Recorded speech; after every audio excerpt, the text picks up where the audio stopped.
हम सभी का भंडार भर कर रखा है और इसी बीच में पूज्य गुरुदेव का आगमन हो चुका है। सुंदर गुरु वंदना के साथ में हम सभी आज कथा के तीसरे दिवस में प्रवेश करेंगे। जय जय श्री राधे, हर हर महादेव, तेरी सेवाएं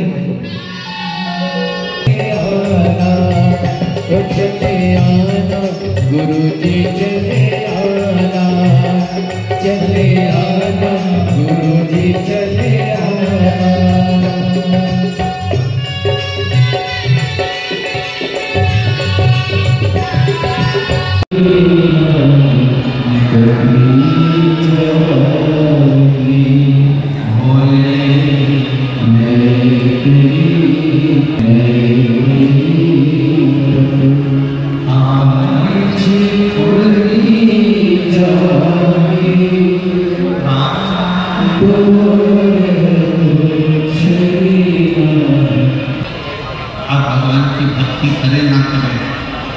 महापुराण की कथा कहती है कि 24 घंटे मेरे देव महादेव का विश्वास पूरा करे तो आप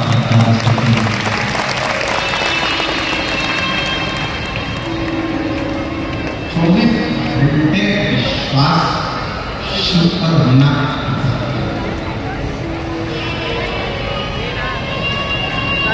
24 घंटे भगवान पर भरोसा होना।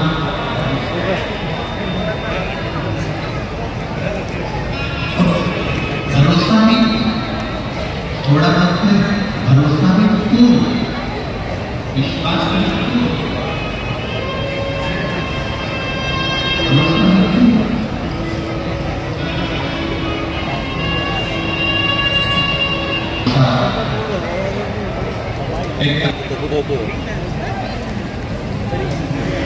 मुझे बंधु से मारने की करके मेरा पति मुझे मारा। इतना ही भरोसा आप अपने उस परमात्मा पर करें कि वो भी हमें मुसीबत से निकालेगा जरूर, हमें मुसीबत में ढकेल नहीं सकता। हाथ पकड़कर हमें बाहर करेगा।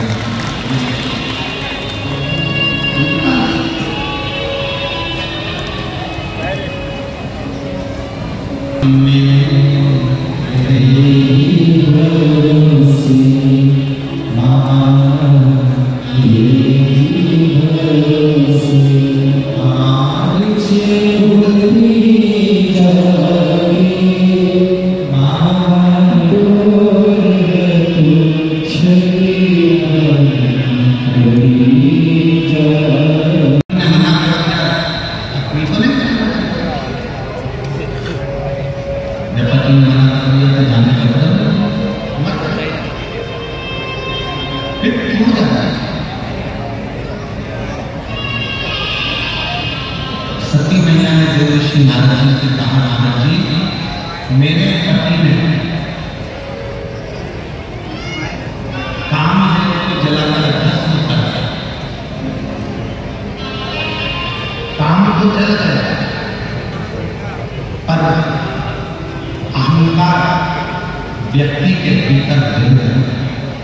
और मैं चाहती हूँ कि मेरे का दक्ष प्रजापति के दिल में, उनके हृदय में जो अहंकार उनके मस्तक पर चढ़ा हुआ है वो दुनिया में कोई नहीं हो सकता है, केवल एक मेरे पति तोड़ सकते हैं। इसीलिए मैं उस यज्ञ में चाहती हूँ जिससे मेरे पति उस यज्ञ में आकर मेरे पिता के अहंकार को तोड़, और उसके लिए मुझे जलकर भस्म भी होना चाहिए।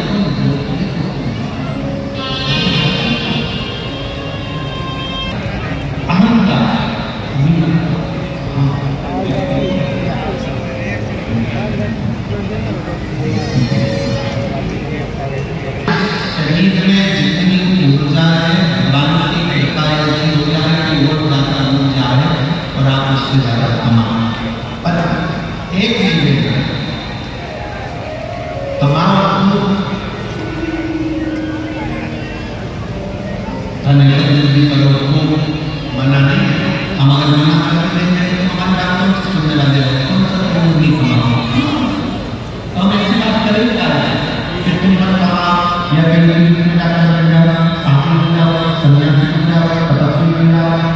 या कहीं तीर्थ में जाकर इस जवानी में जितना कंट्रोल सोने को इधर उधर नहीं रखा जाता है, सोने को इधर उधर ले जाकर नहीं डाला जाता है, सोने को बीच चुरा जाता है, सोने को तिजोरी में, अलमारी में, लॉकर में रखा जाता है, गले में पहना जाता है, कानों में पहना जाता है, हाथों में पहना जाता है। मतलब वाला रतन जवानी कीमत वाले संभालना, जवानी सोना ये कीमत वाला है, इसको संभालना। कीमत जिसकी घट जाती है वो चांदी पाँव की खाने में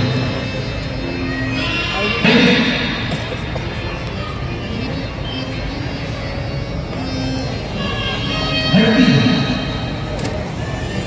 कीमत घटती है।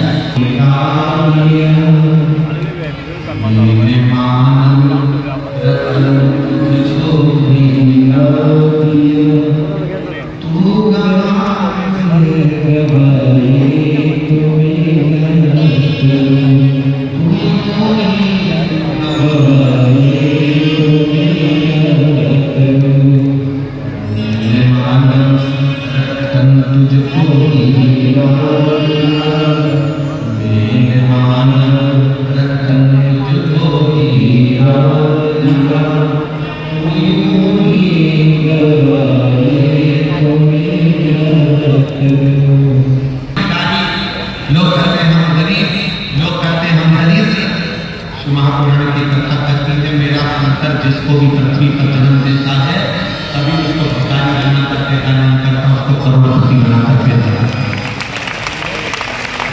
दूसरे नंबर पर है सोना, तीसरे नंबर पर है चांदी, चौथे नंबर पर है तांबा। इसमें जिसकी कीमत फिर सोना, चांदी और तांबे में नहीं होता है, उसके बाद चांदी, फिर चार है रतन, सोना, चांदी, तांबा। उसी तरह चार अवस्था है, बचपन, जवानी, आखिरी और रतन। मतलब हमारा जीवन रतन की तरह हीरा,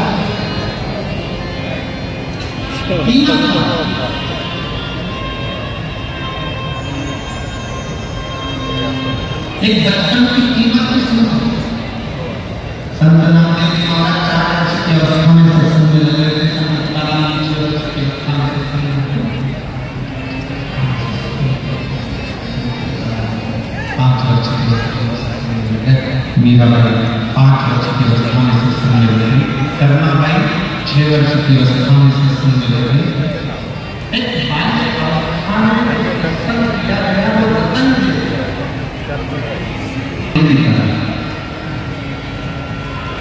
अधेड़ी चांदी की तरह और बुढ़ापा तांबे की तरह। अब इसमें दो कीमती हैं, एक आपका बचपन और दूसरे नंबर पर है आपकी जवानी। ये दो इतनी कीमती है कि बचपन रतन को, हीरे को, रतन को, हीरे को जितना संभाल कर रखोगे, जितना संभाल कर रखोगे उतना वो रतन चमकता रहेगा और आगे चलकर कुछ न कुछ एक और कीमत वाला बन जाएगा। दूसरे नंबर पर है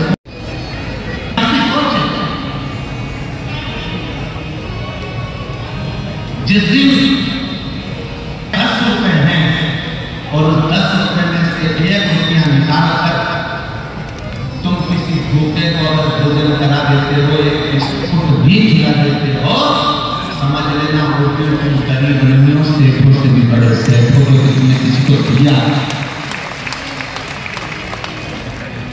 तुम्हारी देने की आदत तुमको सेठ बना और तुम्हारी लेने की आदत में भिखारी बना। जमीन आसमान का अंतर है। पहले के समय में भोजन करने बैठते थे, शादी में 15 धरती की पट्टी बिछती थी, उस पर बिठा दिया जाता था, पत्थर लगा था, खाने लगा था, सामने वाला गुलाब जामुन रख कर जाता, रसगुल्ला रख कर जाता, पूरी रख कर जाता, सब्जी रख कर जाता, रायता रख कर जाता। आज पहले के समय में देने वाला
कुछ नहीं है, तो अभी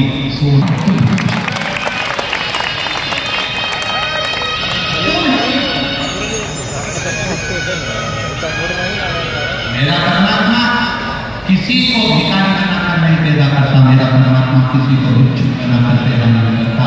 मेरा परमात्मा तो देता है, आपको हीरा बनाकर पैदा करा है।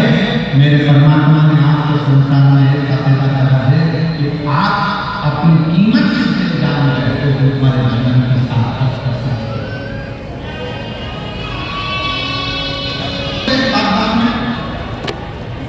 कई लोग मेरे झगड़े में कहते हैं तू तो 2 कौड़ी का है,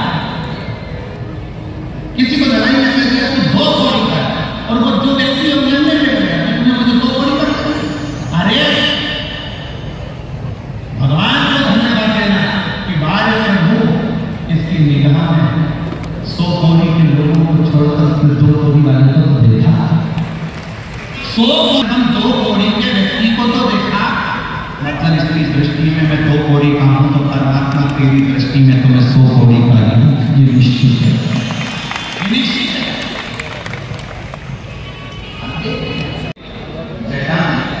जो गंगा है ना, गंगा के स्पर्श करते काम तेरा एक गलत नहीं, गलत नहीं।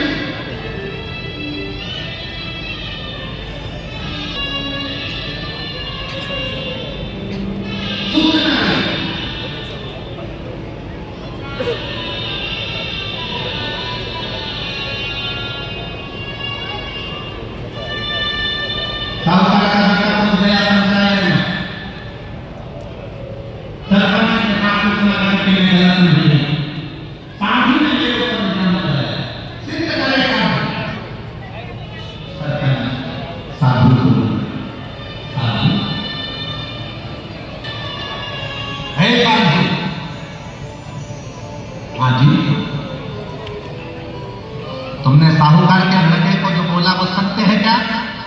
शंकर के मस्तक पर जो गंगा रखी है उसका स्पर्श कर कर बोलना। साधु ने मुस्कुराकर हंस कर कहा नहीं। साधु बोला साहूकार का लड़का ऐसा नहीं है, वो तो मैंने ठिठोली में हंसी में ऐसे ही अपने मन से कह दिया था कि साहूकार का लड़का ऐसा है। मैं क्षमा मांगता हूं, साधु कहता है मैं क्षमा मांगता हूं साहूकार के लड़के से कि मैंने हंसी उड़ाने के लिए उसकी प्रतिष्ठा ऊंची जा रही थी तो उसको खींचने के लिए उस पर इल्जाम लगाकर उसको नीचे दबाना चाहा। मुझे क्षमा कर और मेरे लिए अगर कोई दंड है तो वो दंड मुझे दे दिया जाए। सरपंच ने कहा साधु जो तुमने राजा के लड़के के लिए साहूकार के लड़के को जो कहा वो सब चीज इसमें लिख दो। लिख दिया। सरपंच ने उसको उठाया, टुकड़े टुकड़े करके साधु को देकर कहा कि उसे भेज दो। साधु ने उसको भेज दिया। दूसरे दिन पंचायत लगी, साधु को बुलाया गया, आओ तुम कहते हो कि मैंने तो हंसी में कहा था। साधु जो कागज के टुकड़े तुमने कल फेंके थे फाड़ कर वो सारे के सारे टुकड़े वापिस लेकर आओ, नहीं तो तुम्हें मृत्यु दंड मिलेगा। साधु ने कहा, साधु बोले कि वो कागज के टुकड़े तो हवा में उड़ गए होंगे, कहां से डील कर जाऊंगा, कैसे डील कर जाऊंगा, मुझे क्षमा कर दो, मैं कैसे ला सकता हूं। बस सरपंच ने कहा सुनो साधु, किसी के लिए भी आप शब्द बोलो ना तो पहले मन में तोड़ लिया करो। जैसे कागज के टुकड़े बिखर जाते हैं, व्यक्ति को भोगना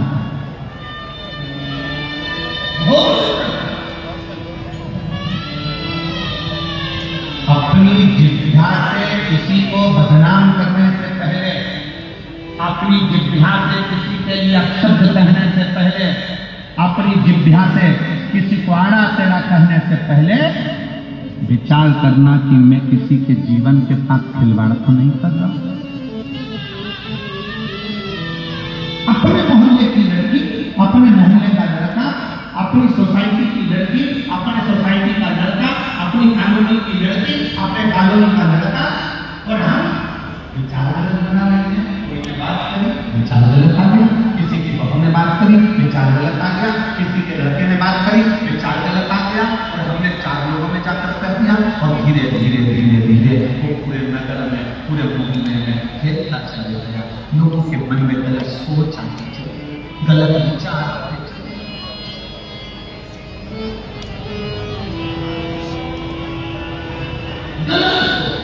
गलत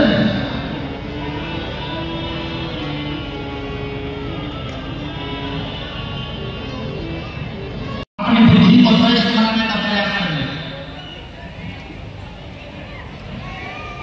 अपनी बुद्धि को श्रेष्ठ बनाओ, अच्छा सोचने का प्रयास। यहां कई लोग बैठे हैं जो सांकनी में कथा हो रही है तो रोज भगवान से प्रार्थना करते थे कि हमारी सांकनी में कथा हो जाए, सांकनी में कथा हो जाए, सांकनी में कथा हो जाए, तो सांकनी में कथा हो।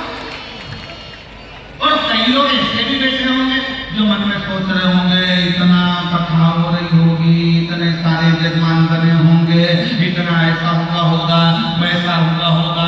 आखिरी में वो सोच सोच के बीमार पड़ गया कि कितना कैसे क्या हुआ होगा। सांकनी में कथा हो रही।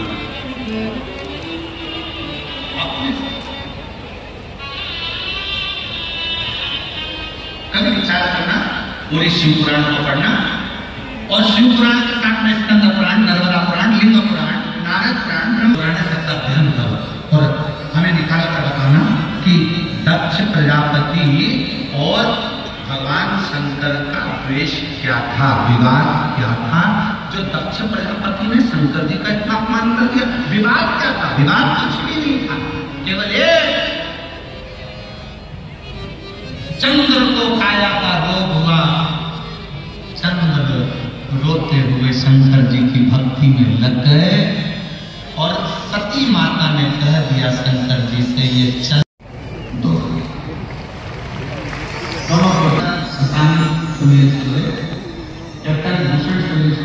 इंडियन आर्मी उससे कहा, मेरी बहन मुझसे बोली कि एक बार मेरे बारे में व्रत नहीं हुई, मेरे बड़े बेटे का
रखे, अपनी चेन पर सगुटी मोबाइल इत्यादि सभी सामग्री संभाल के रखे, किसी भी प्रकार की धक्का मुक्की कोई भी भक्त ना करे, होते जाए जाते हैं। लाल कलर की झोली लेकर सिटी मिशन सेवा समिति के कार्यकर्ता आप सभी के बीच में खड़े हुए हैं। इन कार्यकर्ताओं को अपनी स्वग्रह से आप समर्पित कर सकते हैं।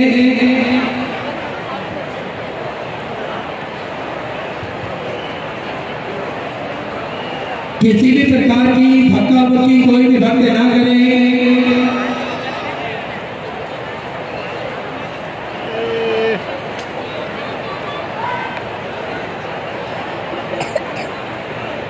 धीरे धीरे होले होले अपने गंतव्य की ओर रवाना होते जाएं।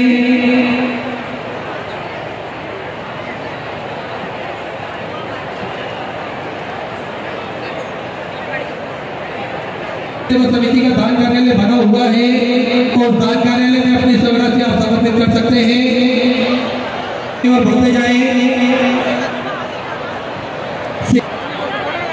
सभी भक्तों